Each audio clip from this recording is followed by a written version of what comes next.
James Allen, 14. lipnja. Osobnom u nama božansko je stanje nerazumljivo i uvijek će ostati nerazumljivo.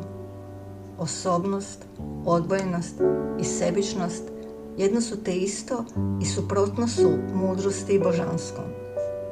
Bezuvjetnom predajom osobnosti nestaje odvojenosti i sebičnosti, a čovjek prima svoje božansko nasljeđe besmrtnosti i beskonačnosti.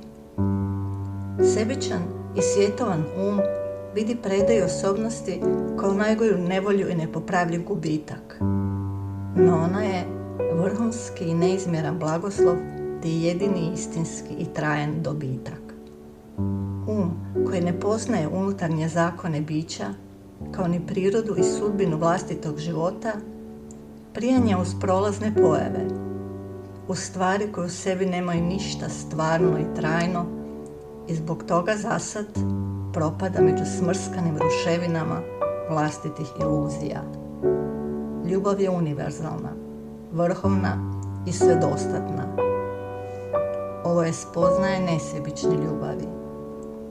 Ako mu je duša zamagljena bilo kakvom vrstom sebičnosti, čovjek gubi moć duhovnog razlučivanja i brka vječno s prolaznim.